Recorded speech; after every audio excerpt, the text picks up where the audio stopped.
Thank you for joining us now, and I am joined by Dr. Robert Murphy, Director of the Institute for Global Health and Emmy Award-winning makeup artist and Head of Department on Film, Mr. Donald Moat. Thank you, Dr. Murphy, for taking the time joining us today and answering a few questions. And the first question I have for you is, can you briefly walk us through the COVID timeline? Like, how had the initial reaction changed from the way it is being treated now? Okay, so remember, it's only last December that the first cases of COVID-19, which is what I'll call the disease, were noticed in China. And that's why the 19 is on COVID-19 for 2019. Oh, I never. So it's amazing. And I think everybody's pretty familiar with the history. It started because New York is so big and so congested and crowded and everything, it really took off in New York. And we had the big crisis in New York in April, where the hospitals were overflowing, the funeral homes were packed, there were literally bodies in morgues all over the place. And I think everyone is familiar with that very sorry story. Yes. It turned out, though, we learned from our mistakes at that particular point, and we were ready to get really hit hard here in Chicago and other parts of the country as well. We built a 2,000-bed hospital at McCormick Place, the big convention center here in Chicago, and they only had 16 patients. 2,000 beds and 16 patients. They didn't need it. They didn't need it. In New York, the hospitals were 95% to 100% full of COVID. At my hospital, I think the highest it got was 35, 40%. So it had already started to change as we began to manage things better. Then a couple things happened. Besides just learning how to take care of these people better who are infected, we learned how to prevent it by wearing masks and social distancing. So where are we now with COVID-19? Right now, what's happened is it's all political, and every state that loosens the prevention measures, the mitigation measures, we call it, the virus just comes roaring back. It's happening in Europe. People are tired of this. They're tired of not behaving normally. They're tired of not socializing. They're tired of not going out. And every time they loosen things up, it comes back. And that's where we are right now. And we're having more cases now than in the entire history of the pandemic. Over 50,000 cases per day in the United States. The difference from earlier is it's spread out everywhere. Some of the fastest growing places you would never imagine: North Dakota, South Dakota. It's really, really very, very unfortunate. Well, that's pretty interesting. So what do you think the permanent precautions that are necessary for us to move forward to get back to work? Well, I think there's a couple things that can be done. One, and I'll take a good example, like the hair salons. People working very closely together. I think this is very relevant to what your interest is.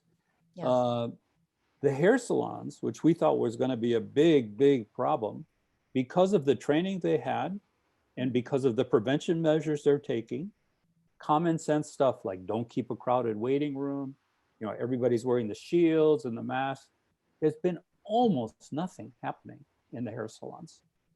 So that's a really good, that's great model. Really great to hear. So Donald, from your experience going back on set in the film industry, what have you found with the PPE? Well, it sort of pales in comparison because, listening to the doctor, I mean, it's a hideous situation that's happened worldwide and a lot of suffering and so going back to work in a film feels very superficial on a certain level, but there's also hundreds of thousands of people who it's our living, it's how we get our insurance, and it's been really devastating for the industry. But as we come back to work, there's so many, like for Dr. Murphy, my biggest concern is it's essentially, whether you're working at Warner Brothers or Netflix, I was back in Europe on a job for Warner Brothers and now in LA. It's been basically taken over by COVID. They're called COVID officers. We don't have a doctor on the set, an MD. We don't have a registered nurse. Somebody's basically gone to COVID training is then enforcing. So we'll be on the set, and they had a problem on Batman, but of course it wasn't the makeup artist or hair. It was another person not at all connected in close proximity. So we feel a bit vindicated because we were so nervous, the pressure of doing people's makeup and costume and things. Now we're feeling with our masks on and the visors that we're fairly protected, and we've always had pretty good practices, but it's other people are telling us how to work who aren't having to wear the PPE. We're having people come in saying stand 6 feet apart who in fact don't have to do that in their jobs, or they can take their mask off in their office from the head office at Netflix. So we're really confused because as we all go back to work, we're feeling like we get on a mini bus at, in the studio at Pinewood, or and that there's somebody telling us what we can and can't do. But I don't always feel that it's necessarily accurate. Maybe it's more for show. Does that sound right? That it's more about insurance and litigation now? No, there's unfortunately, the sad thing is these people who you're talking about, we actually have them in hospitals, believe it or not. Infection control people. Most of them are nurses, right. to be fair. At the beginning, the hospitals had a lot of cases of workers in the hospital, including us. We didn't have too many, but we had them. University of Illinois here had hundreds of their nurses and staff get infected. It was really a disaster. And then we just clamped down. In the last 3 months, I haven't even heard of a case at any of the major hospitals. And what are we doing? If you walk around the hospital today, number one is the visitors they were restricted 100%. Now you can have one visitor at a time, but all the public areas of the hospital where the little restaurants were and stuff, that's all closed. You come, you do your business, you leave. So if you look at all the mask data, it's a minimum of 3 feet. So being a little closer than 6 feet can be okay in certain conditions, but if there's any singing or shouting or exercising where you're breathing hard, it would be 6 feet or even more. For the aerosols. Right, for the aerosols. So we call it risk reduction. There's no zero risk for anything. And the more you can social distance and the more you can wear your mask, and if you're really close, if you can wear a shield, the better you will be. And the hair salons have shown us that this works pretty good. The restaurants are not doing so good because you have the people taking their masks off half the time, or of course. And so you have a 2.5 times greater risk of getting infected in a restaurant now. And bars are even worse. Matter of fact, they're much worse. That's what we're having. It's been a real problem because our unions have to be involved. That if you're working for, say, Netflix, for instance, there are no false positives. If you have a positive test, we're tested every 2 days, regardless. If you have a false positive, you still have to go home. You cannot be, they will not accept a second test. Well, it's really hard for people who then get sent home and lose their job essentially for 2 weeks. So, we're really kind of coming to terms with it, of hiring a backup person. Logistically, how do you keep making the movie? So what we do now with these rapid tests is if they're positive, they do go home right away. But on their way home, we send off the PCR test, the expensive test. Okay. You can get back in 24 hours if you've got the right connections and the right laboratory deal set up. So that way, a person, if they had to go home, they go home. They get the PCR on the way out the door. They go to the clinic and get it over there. And then within 24 to 48 hours, if the PCR is negative, they're back. So they shouldn't have to be out for 14 days. That's with a good testing strategy.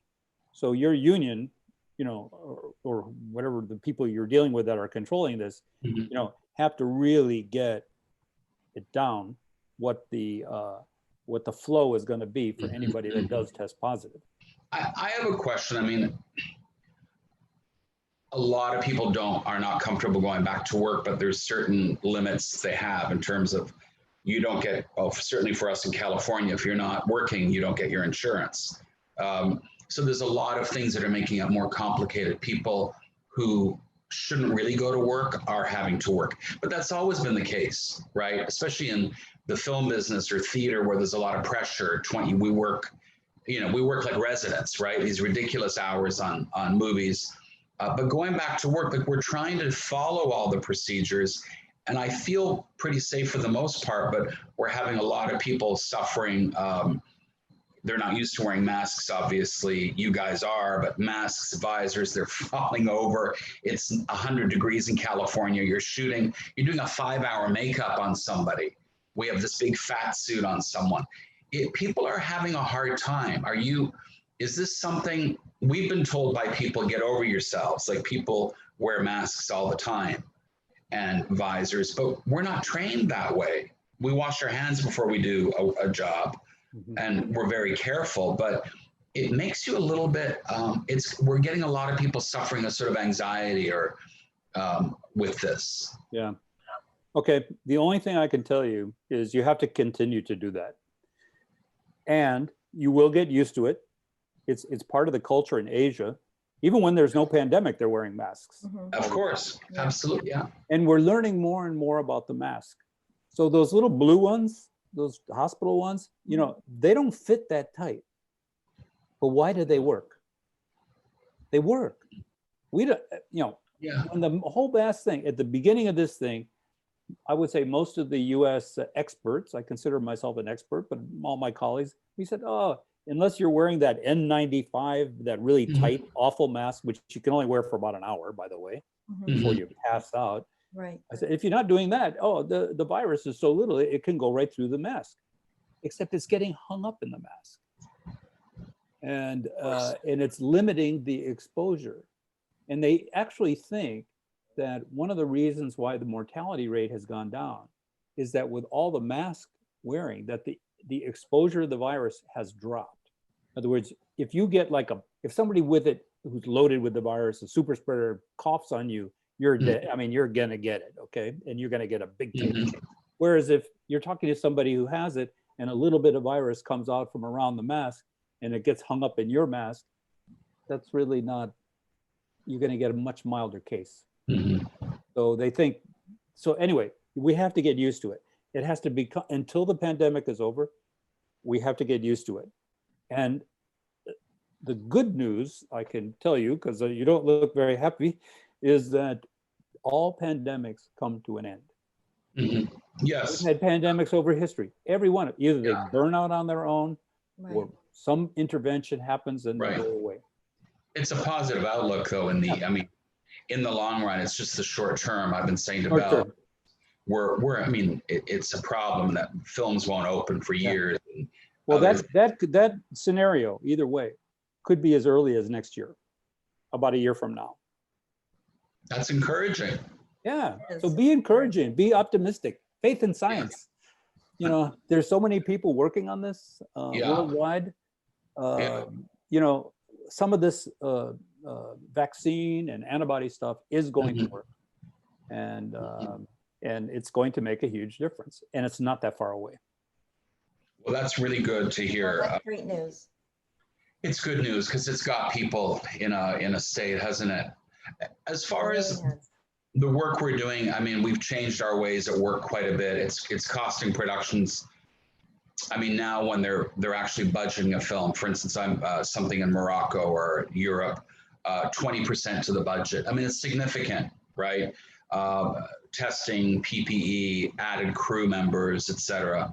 But one thing, like we've got, when they come onto our trailers and makeup rooms, it's still a big business. It's a lot of money at stake. You might have a film. I just finished one at $225 million film, add 20%.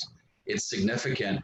But little things we're doing. We've increased, the way we hand wash. We've had all kinds of specialists come in. We've got the light boxes. How do you feel about added things we're doing, like UVC light boxes and things to clean and dry our brushes? Yeah. So the coronavirus is a very contagious thing. It's one of the most contagious diseases. I'm an infectious diseases trained person. I don't know anything that is as contagious as this thing. It's terrible. However, it's really very fragile. And almost any way you attack it is successful. So soap and water, any kind of over-the-counter disinfectant, UV light, filters, pretty much gets rid of it or cuts it down significantly. So anything that you do, any type of sterilization process works. The question is, does it work 90%, 99%? Nothing is 100%. So, we always say 99%, is the highest. But, everything helps. Everything helps. Okay. Well, that's great. Everything not only helps, but everything, that makes a big difference. And again, go back to the hair salons. Dr. Murphy, we're getting a lot of question about the UVC LED technology. In our industry, in the film and makeup and beauty industry, not a lot of people are familiar with that technology. So we've had a lot of questions about how it works and how effective it is in incorporating it in their sanitizing protocol. So it's just, I think we just need to educate on the new technologies out there that actually help keep you safe from any type of virus or bacterias, including COVID. Yeah, What are your thoughts on that? Well, I don't, and I'm not sure anybody really has the exact specs on UV light, except we know that it works. It works in tuberculosis. There's been a lot of studies with that. Yeah. It works. It has worked in experiments in a contrived situation in a laboratory with coronavirus. It has been shown to kill these viruses. So we know that it works. I think the difficulty is we don't know exactly how good it works, but we know it works. We know washing your hands with soap and water works. So it just falls into the category of this is a sanitizing product that has an effect, a good effect, a bad effect against the virus, but a good effect for us. And it's another tool in our arsenal. So I would think that the way I approach it and the way I suggest people approach it, say, this is just yet another thing you can do to keep things even cleaner. We know it's very easy to eradicate this virus. And this is yet another way we can do to keep things clean and sterile. I think with the Lumicide disinfecting case, it's just an added tool to kill viruses, and we certainly shouldn't stop sanitizing or cleaning our tools. It's just an added tool to our already protocols, sanitizing protocols set in place. Right, exactly. That's what it should be. Exactly. The one question I did have for the doctor was, the one thing people are out on, and we keep being told, some productions say goggles, some are saying a visor. Do you have any recommendations on that?